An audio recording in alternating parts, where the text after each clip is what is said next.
Listen, they're doing something right? Yeah.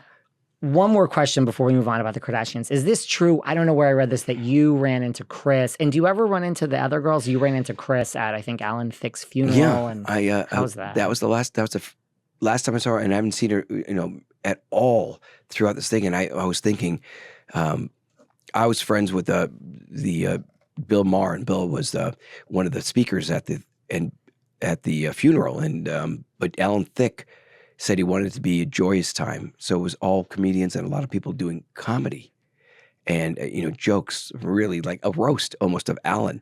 And I didn't know how Kris's feelings, if she hated me. You don't know. And she just hugged me and said, "So great to see you." And I said, "God, it's wonderful to see you." I said, "You make me feel really fantastic. Thanks for the hug." And she was friends with Alan's wife, widow. Wow. And so it was a pretty incredible experience from, Alec Trebek did a speech, and, he's passed away now too. Leonardo DiCaprio did a speech. It was just, wow. It was up at the ranch up in Santa Barbara. Wow. So, yeah. And you were nervous, maybe, like, I don't know how this is going to go with Kris. Well, I didn't know. I mean, it was a funeral also. It was a funeral too. And and there was no reason I didn't think to hate me. I didn't know if, I did some comedy bits. I've done some opening and I do a bunch of Kardashian jokes. I'm going, oh boy, I wonder if she heard some of these jokes I said. And but there's nothing like that. And then I'd seen Courtney at a club one time. They're all very, very, very sweet to me. That's good. And what was the hate, like when you said people were sticking lollipops in your head? It just truly was they had a side. Either OJ was guilty or not guilty in their own minds. Well, a lot of it, David, was that there were so many different tabloid TV shows. So if the tabloid picked on me in a positive way or a negative way, they look at in Hollywood, the toughest part was there's jealousy. And the jealousy was, now I was a guy that could be on the red carpet and was known. But I felt for those people because I was like, I'm not that guy that you guys think I am. I'm just not that person. I did red carpets before, but no one knew who I was. I've done tons of red carpet events and been invited to a Maxim party before.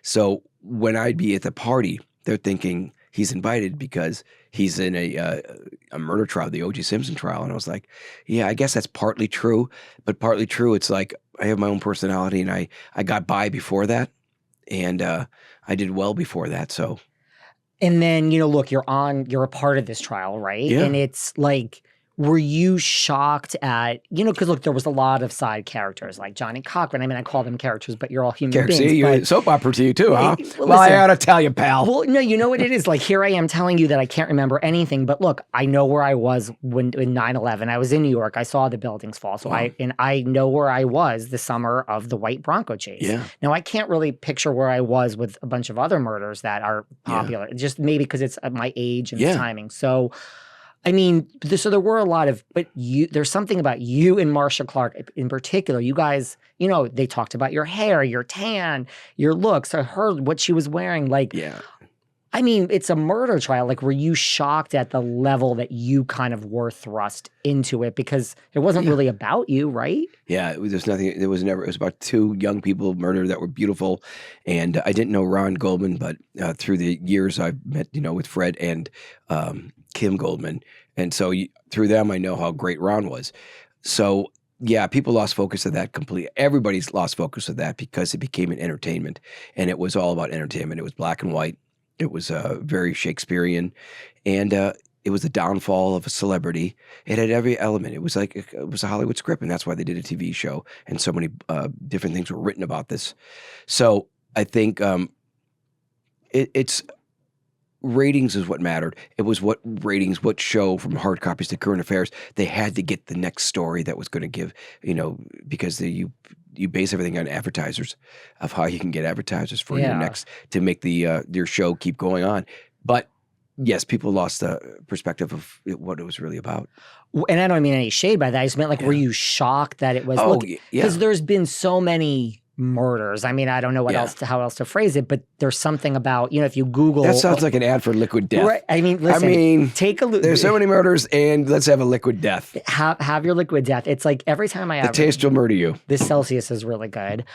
No, but I mean, like, if you Google like most famous murders or whatever, it's OJ's, like everyone knows. So it's like, were you just shocked at the magnitude, or was it because it was the first, it was before reality? Yeah. And it was so It's huge. because of, first of all, like you said, there's characters from Judge Ito and everything. Then Jay Leno did the dancing Itos, and it continued in the monologues of Leno and Letterman, and it just was on Comedy Central.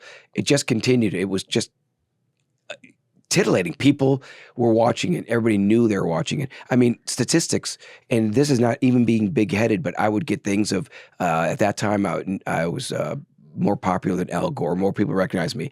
The most pizzas. It says that on your Wikipedia page, by the way. I don't know who wrote that, but it's true. During my testimony, beating the Super Bowl, more pizzas were ordered than in the history of pizza ordering. So it's like, I should get an endorsement or something. But these are real facts that came out. And then in every magazine, they compared my hair with Jennifer Aniston from Friends, and they had Brad Pitt. So it was all these things of who's the best hair, and it'd be like just a cross between Kato and Fabio. And I only hang out with people that end in O. It's Kato, Fabio, and Harpo, and Zeppo, and Groucho. So Wow. it was sort of like in on the joke, but it was none of my doing. It would just be, hey, have you seen this?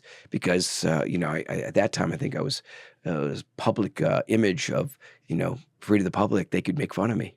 And so, like, what was that like? Because, like, you had this whole career in Hollywood trying to, make it, and you were making it. But here you are. I mean, people try their whole careers and they're not famous, so to speak. Not that that's the end all be all, but like, was that? You're telling me you're hanging out with Oprah and, Larry. We do the shows, yeah. Well, I did hang out with Larry a lot.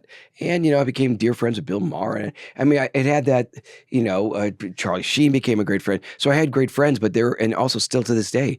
So, you have Hollywood stories people would kill for. Yeah, there's so many great times and so many great people. And I think if I didn't have something, there's got to be substance, because otherwise people just kick you to the side. And, I was portrayed as the dummy, a freeloader, a pariah, and an assassin's target.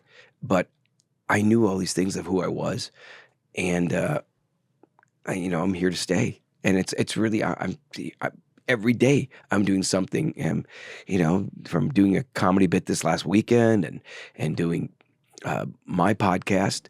By the way, you subscribe to it, 1 Degree of Scandalous. We're going to talk about it. I've listened to it. It's great. Yeah, it's and with Tom Zenner, he's fantastic. But constantly, I became a name that I like to use. It became friend. We exchanged stories and numbers as Harvey Levin of TMZ. So, just a few weeks ago, they did a huge story of my new wife and I stealing oranges when we weren't, but the story was TMZ put down Kato stealing oranges, OJ.